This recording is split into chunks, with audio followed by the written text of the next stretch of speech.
Are they okay down here? They're okay.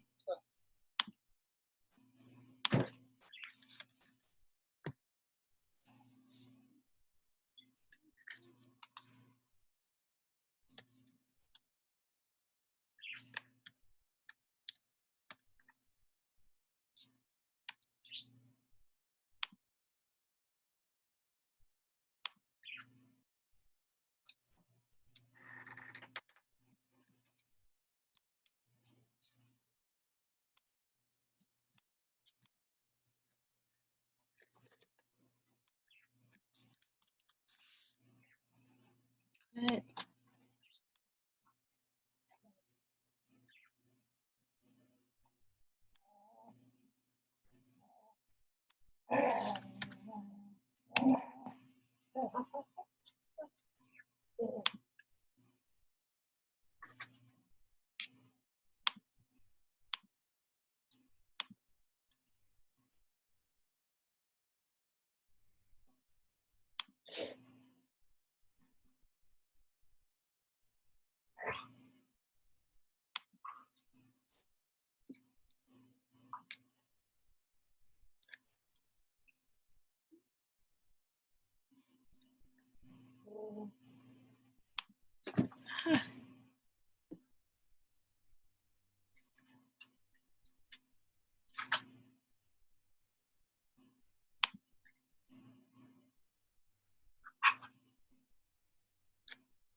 Okay, you guys need to go on.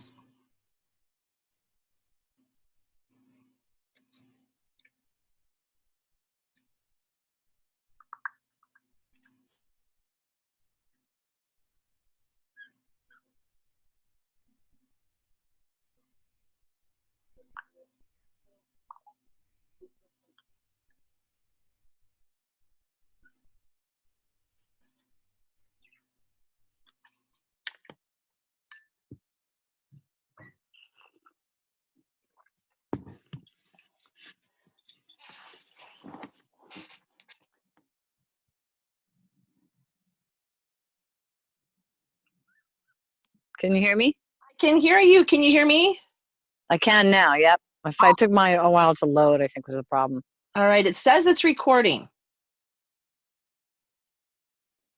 Can you stop it and start it again? I'm scared too. Yes, actually, it looks as if you can pause and stop. Let me try. We are recording. And welcome, everyone. Amy McKenzie here, welcoming you to the Divas That Care Network. Today's show, The Wow of Women, features the remarkable journeys of women whose powerful and extraordinary choices positively impact people's lives on a daily basis. I'm so excited to introduce you today to a very special lady. Chita McClellan is a teacher, a writer, and activist who lives in Denver, Colorado. After founding and organizing the 2017 Women's March on Denver, she has shifted her focus to empowering girls through various school groups and clubs. Chita, I'm so inspired by your story and so thrilled to have you. Thank you for being a guest on the show tonight. Well, thank you so much for asking me, Amy.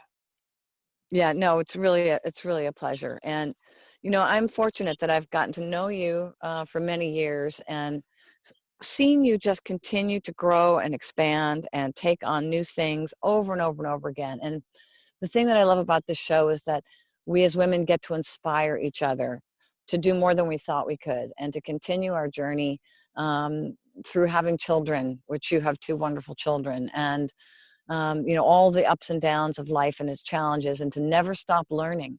And I know that, you know, this wasn't necessarily in our pre-conversation, but, you know, if you would talk about the day you made the decision to go back to school. I mean, that in and of itself is so inspiring. You know, if you wouldn't mind, you know, maybe we could begin there and then we'll pick up with what's near and dear to you. Yeah, of course.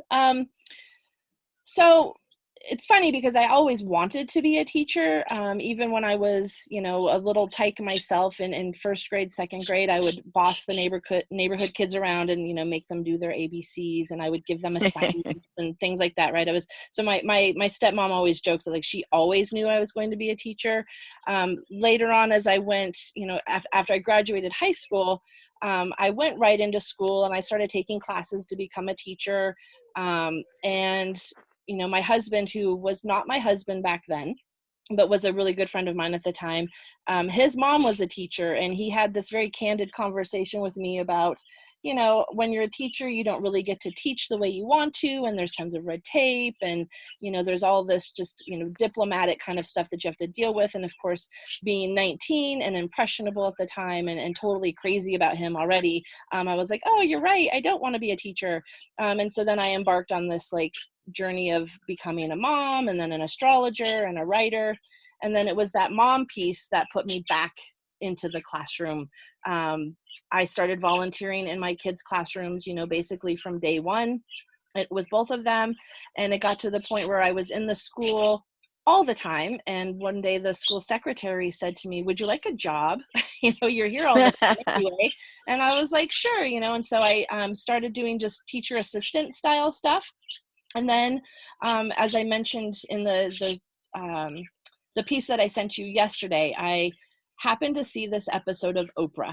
And this episode of Oprah was, talking about women as victims and, the crisis that really face women every day in terms of violence and inequity and stuff like that. And the figure that she had said that really sort of just shook me to my core was, there had been more victims of violence, women victims of violence in the last 50 years than all of the men combined in all of the modern world wars. And that just, it still just startles me, right? And so I started thinking like, why? Why are we victims? And I mean, obviously there's the strength of men and the patriarchy and all of those things, but I really felt there must be a way we can change this. And so in my own small way, I was like, I'm going to start a girls writing group. And so at that same school where I was working, I started I believe we did it Tuesday, Thursdays to begin with. And I had, maybe 10 girls, and we got together and we wrote and we talked. And, I did my best to just fill them with confidence, because you could see a lot of times that girls just inherently seem to lack confidence. And it was during that writing group that I just found myself like, man, I want to do this all the time. I want to do this every day, 8 hours a day. And so that's when I decided to go back to school. I was 36 at the time, and my husband was actually working at a community college. And so I was able to get highly discounted tuition, which also helped my decision to go back. And so I started taking classes, and my first day in classes, I was hooked. I had forgotten how much I personally loved learning. And so it took me a good 6 or 7 years to get my bachelor's and then my master's. I've been teaching now for 3 years in the same classroom. Prior to that, I'd been working in education now almost for 12 years. So, that was really, it was that desire to help and empower girls that did truly propel me on the path to becoming a teacher. However, one of the things that I've learned through all of this work with girls is that boys, they still need a lot of help too, but we could talk about that some other time. Right. Well, I'm going to do a show called The Wonder of Men at some point, and we'll talk about it then. That's perfect. Awesome. Now, I love that you said, that what's near and dear to you is education. And you mentioned that, and I just love this quote. I'm going to read it. I would love to see an end to the mean girl way of being that is so prevalent in our society. And I was just really moved by that. And I'm just wondering, how do you address that in real time in the classroom? Oh, sometimes you have to counteract bitchiness with bitchiness. And sometimes I really, that sounds horrible, but I call it out in real time. If I see a girl, and I'm fortunate because I'm in a classroom, right? I'm on the playground, I'm in the cafeteria, like I'm in these situations where I'm able to call it out in real time, which I recognize that not everybody has that. Um, but I'll call them out, hey, how would you feel if someone said that to you? What did you mean by that? What are your intentions with saying that, right? And I put these girls on the spot, and I really make them look at their behavior and their words, and try to put them in a position where they have to practice some empathy right then in that moment. Just a couple weeks ago, right before schools got shut down, I was on playground duty, and there was literally like 10 instances within about a 10-minute period where I saw girls being really, really unkind and mean to one another, and a lot of hurt feelings and crying. And I'm sorry, my parakeets keep chirping. So, Yeah, they must be enjoying the show. they never make noise unless I'm talking. Anyway, they actually, I'm gonna see if I can just take my computer in another room. Sorry. Okay. I addressed the girls immediately. I went to the other teachers, because we were a fifth, sixth grade team. I keep the fifth graders for 30 minutes after lunch, and we have what's called a crew time, and that's for our social emotional learning time. And so I went to all the other teachers and I said, I want all your girls during crew time. And I just pulled all the girls in the classroom, and this was right after lunch, right after I had just seen tons of examples of mean girlness. And we had a good 35-minute discussion. And again, as close to real time as possible. One of the things that was very telling in that discussion, that just is, I think, a stark reminder to all of us adults, I asked the girls, how many of you have seen your moms or your grandmothers or your aunties or your sisters being rude and mean to other girls? And every single one of them raised their hands. Oh So my goodness. we are not modeling appropriate treatment of women and girls for our daughters and our nieces and our neighborhood children. So that was pretty upsetting to me, but not surprising. Wow, I'm surprised by that every hand. And what I just want to acknowledge you for being so transparent and authentic. People so often treat young people as though they don't have the wherewithal to understand what we're talking about. And you're just going straight at it. And I just really, really respect and admire that, because that's what does make the difference. The closer to the moment, the less likely someone can have written a new story in their mind that they Absolutely. can then speak to it. Yeah. Yes. So that's brilliant work. I feel like that's one of my superpowers as a teacher. I also have the same approach when it comes to racism, which again is totally separate topic, but it's something that I call out in the moment. And I think it's one of the reasons why I am, such a popular teacher. Because I am super real with the kids. I talk to them about things that most adults will not talk to them about. And I do it in a way that it's just honest, like I let them know, like I have none of the answers. I'm on this path with them. And so I think that they do respond and appreciate that. That's wonderful. I love that. I want to switch gears now for a minute. In the little questionnaire I sent you, you mentioned that you have a club called Change Makers.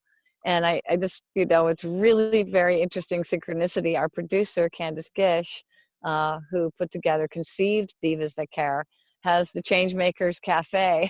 Nice. As a Facebook group. So we'll perhaps have to invite you to it. I love it. But yeah, talk to you a little bit about that, because I just love that the focus is social justice and as well as women's issues. So after I did the march, for a good 3 or 4 months afterwards, I ran around like a chicken with my head cut off. I was doing interviews and I was speaking and I was, running workshops and I was doing all kinds of things. And it really felt super scattered. It felt like I wasn't really able to focus and accomplish what I really wanted to accomplish, which is actually, true, deep social change. And Right. I started to realize that adults are not able to be as committed as kids, right? Because adults have work and they have their own kids and they have their own problems and issues that they're trying to deal with, that getting adults to focus on social justice in a way that I would like them to is not feasible, right? And so I really started to think about, like, you know, if change is truly to happen, it truly does need to come from the kids. And so I just at that point decided, you know, I love teaching, I love my job. I'm going to shift all of my activism into the classroom and to working with kids. You know, I joke and I always say, oh, adults are a lost cause. But I only sort of half joke on that. Like, I found my interactions with adults to be pretty frustrating, and my interactions with children are fulfilling and inspiring and motivating. So, you know, when I was given the opportunity to do an elective class, I just jumped on it and I said, cool, I'm going to do some sort of social justice class. And so, I started the club. Essentially first was an elective class. And we did so many great things our first 2 years. And we raised $1,400 through a coin drive for victims in Puerto Rico. We raised money for Houston and Florida hurricane victims. We did things for foster families. We did outreach for homeless. I mean, we did so many super cool things. And it was really amazing. But what I started to find as the elective went on is that some kids would sign up for my elective that didn't really want to be in there. And that took me back to that, like, wow, this is like working with adults, you know, like trying to get them to do something that maybe they don't really want to do. And so I switched it to a club. And so now we meet after school. And now my elective is yearbook instead. So, which is actually way more work. But anyway, the Changemakers, we, right now, of course, we're a little bit on hiatus because I'm still trying to figure out how to keep these kids engaged online through Changemakers as well. But our latest project was focusing on food waste and how do we, you know, keep our schools from being one of the major producers of food waste. We throw away almost, I think we said something like 265 gallons of food a day. Oh my goodness. Ridiculous. And so we're wanting to compost, and we're wanting to start campaigns of getting kids to be more mindful about what they bring and what they take. And also, you know, part of the problem is when you go through the lunch line ladies tell you that you have to take this and this and this. And well, if a kid doesn't like that, they're just going to throw it away, right? So we need to switch our conversations again with how we treat kids and what we recognize they understand and things like that. So the Changemakers, oh, that's great. A fabulous group of kids. I have about 15 kids in my club right now. And it's a mix of boys and girls, anywhere from 2nd to 6th grade. And, you know, we really we're all about making the world a better place. Our mantra is love yourself, tolerate others, take care of the planet. Oh, that's wonderful. Because you can't necessarily love yourself, everyone tolerate else. others, and take care of the planet. That is really, really great. Yeah. Well, and that leads me to want to talk about. You're one of those people that has done the wonderful thing of doing a TED Talk, and yes, I'd love to hear about that. You mentioned a couple things to me about, you know, how can we as women expect men to treat us with dignity and respect when we don't treat each other that way? Yep. Very powerful. That, you know, when that little ditty sort of popped in my head, I was like, damn, excuse my language, but, you know, what are we doing here? We, you know, I'm a child of the 80s, and, you know, I was in my teens and 20s in the 90s, and, you know, there was a movie called The Mean Girls. I don't know if you watched my TED Talk, but I kind of make a little joke about that movie with Tina Fey. Is a documentary. You know, it really documents how American girls, especially American girls, treat each other. I've heard from other women in other countries that say they don't necessarily have the same problems, but I've heard from way more people that say they do. So, you know, this TED Talk really, it was funny because a friend of mine said, oh, you should do one about the Women's March. And I said, oh, I will, but it probably won't be about what you think it will be about, you know, because I came out of that experience recognizing that, you know, we as women, we love to be like, woohoo, women power and support each other, but we don't really do that on the deeper levels that we could. I mean, I'm not to say that we don't, because I know we do, and I know tons of fantastic, super supportive, awesome women, you being one of them. But I think overall in our society, there is a huge disconnect. And and we need to rectify that, because, you know, what I'm seeing with our girls in the classroom is we're not setting them up for success. Wow. Well, that's incredibly well said. And I love that you are, you know, really sort of have a laser focus to bring awareness inside of social justice. It is another chapter. And as well as, of course, as all of the other great work that you and your club are doing, and, you know, raising socially conscious people, men and women alike, coming up into the ranks that can be in a position of leadership in the future.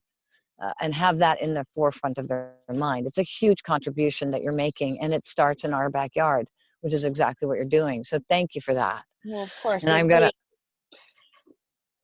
go Go ahead. ahead. Oh, I was just going to say, it really is a matter of just blossom where you're planted, right? That you don't Right. have to go out necessarily and you know, raid the streets per se.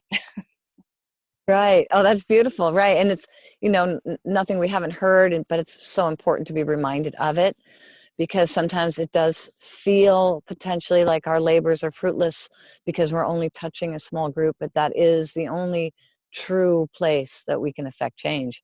I think so. You And, know. and one thing I would add to that, Amy, is that something I've had to realize over the last few years of doing this kind of work, I don't expect necessarily, I would love to, but I don't necessarily expect to see this giant social change in my lifetime. So I think we need to sometimes let go of our expectations of what we want to see manifested, you know, right away. I think, you know, one of the greatest compliments I was given through all of this work was a gentleman said to me, he really admired it because he could tell that I knew that I wouldn't see the results of my work in my lifetime. And, you know, Wow. it's sad, but I do think it's true, right? Because it's not going to be until these kids, let's say my group of change makers now, who I truly believe are going to be some of the most phenomenal leaders of our time, because they are amazing humans. But it's not until they have kids and then those kids have kids that I think we'll really, really be able to see the change, if that makes sense. Right. Yeah, it makes perfect sense. And I love, you know, your friend's comment. For me, it really resonates, because I'm a stand that transformation globally, the evolution of the human spirit in you know, 3D transactional, Right. right, measurable results is possible.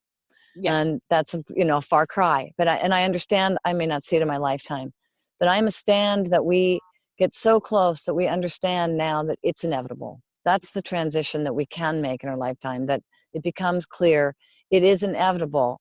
And it's very interesting that we happen to be speaking, of course, during a global pandemic, when people have to unite now to survive this.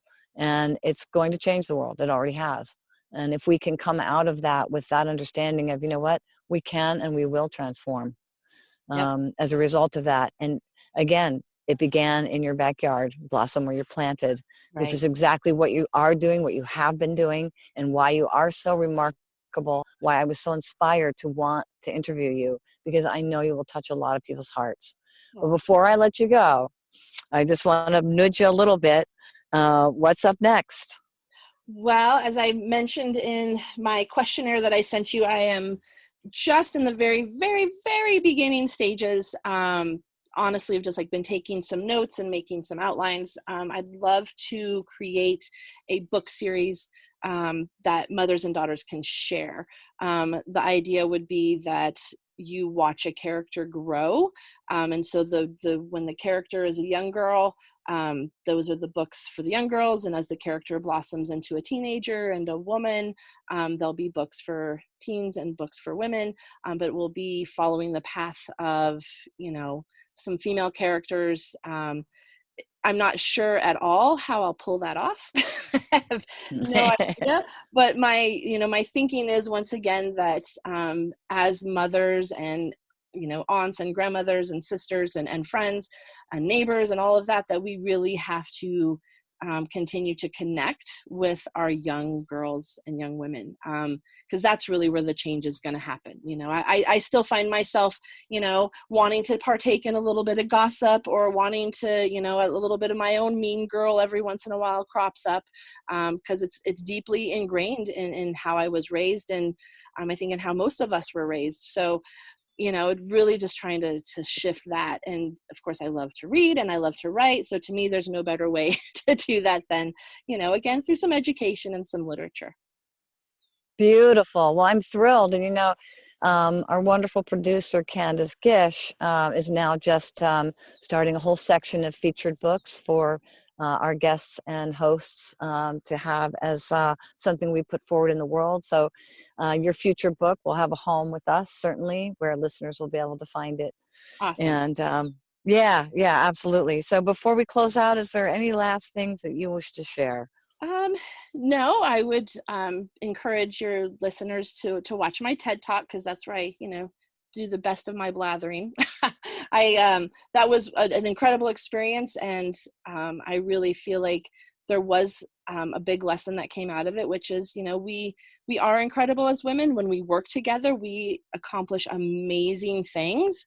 We could accomplish even more amazing things if we could learn to stop feeling threatened by each other, because I think that's one of our biggest problems, that we are not a threat to one another. We are simply here to support and lift each other up. And, you know, I think we need to stop letting society distract us from that. Beautiful, as your topic was named, women supporting women. So tell people how they can easily find your TED Talk, Chita. If you just Google Chita McClellan TED Talk, it pops right up. So I also did put the link on that questionnaire under the Wonderful other link. Yep. Great. Perfect. So it'll be right there for folks. Thank you. I cannot thank you enough.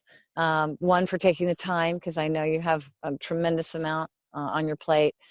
You're in such action, and I'm so grateful for you sharing your story and your passion. It's very inspiring, and I know many more than women than just myself will be inspired by this conversation. I really, truly thank you for your time, and also what you're committed to, because it's just a beautiful thing. Well, it's So truly with my that, honor. Thank you so much. oh my gosh, my pleasure. So with that, I just want to go ahead and thank all of our guests for joining us today. It's been really a pleasure to be able to have everyone here and sharing Chita's story with us. I want to thank our producer, Candace Gish, for conceiving and producing Divas That Care. You know, we have a lot of wonderful shows on that channel, divasthatcare.com. A lot of great hosts, so you might enjoy visiting that site, giving your support. You know, we're all in this together. And I just want to say, if you have a sense that it's time for you to speak out, reach out to us, right? Because as Candace redefines the word diva to mean a courageously self-assured woman, which Chita, certainly you are a demonstration of, right? She's created a network with Divas That Care that's a community of like-minded people, one that offers women of all walks a platform for sharing their voice in the world. And we invite you to join us. Visit divasthatcare.com to hear more of these inspiring stories and add your voice to the conversation. We'd love to have you. With that, good night, everyone. Till next time.